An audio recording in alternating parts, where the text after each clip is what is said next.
Hi friends, welcome back to the channel Zyar Recipes. நம்ம இன்னைக்கு ஒரு சூப்பரான ஹெல்த்தியான ஒரு துவையல் தான் பார்க்க போறோம். இது செய்யிறது ரொம்ப சிம்பிள் தான். கண்டிப்பா ட்ரை பண்ணி பாருங்க.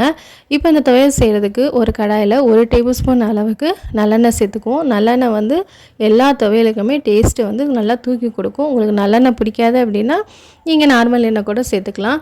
இப்போ அதோட 1 டேபிள்ஸ்பூன் அளவுக்கு உளுந்து எடுத்து சேர்த்துக்குவோம். இப்போ உளுந்து வந்து நல்லா மீடியம் ஃப்ளேம்ல நல்லா வறுத்துடுங்க.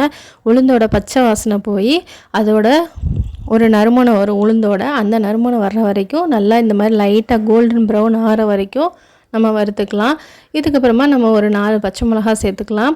பச்சை மிளகா நீங்கள் காரத்துக்கு தகுந்த மாதிரி சேர்த்துக்கலாம். நான் ஒரு 4 பச்சை மிளகா தான் சேர்த்துக்கிறேன். இப்போ இதோட ஒரு கைப்பிடி அளவு புதினா வந்து இலைகளை நான் எடுத்து வச்சுருக்கேன். அந்த புதினா இலையை சேர்த்துக்கலாம். நல்லா கையில் வந்து டைட்டாக பிடிக்கிற அளவுக்கு நான் ஒரு கைப்பிடி அளவு எடுத்துருக்கேன். இப்போ இந்த புதினா நல்லா லைட்டாக வதங்கினதுக்கப்புறமா அரை கைப்பிடி அளவுக்கு மல்லி இலை சேர்த்துக்கலாம். புதினா அதிகமாகவும் மல்லி கம்மியாகவும் இருக்கணும். புதினா மட்டும் சேர்த்தோன்னா வந்து லைட்டாக கசக்கும். அதனால தான் வந்து நம்ம மல்லி இலையும் சேர்த்துறோம்.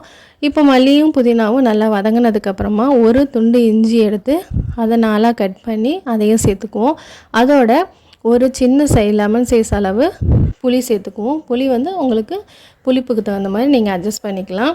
இப்போ இது எல்லாத்தையும் ஒரு 2 நிமிஷம் நல்லா வதங்கினதுக்கப்புறமா அடுப்பை ஆஃப் பண்ணிவிட்டு இதை அப்படியே எடுத்து நம்ம ஆற வச்சுக்குவோம்.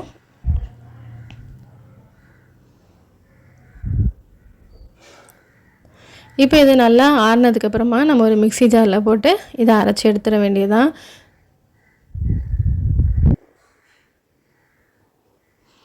இப்போ நம்ம உப்பே போடல, அதனால் ஒரு 1/2 டீஸ்பூன் அளவு உப்பு சேர்த்து கொஞ்சம் கொஞ்சமாக தண்ணி விட்டு இந்த மாதிரி துவையல் பதத்தில் அரைச்சிக்கோங்க.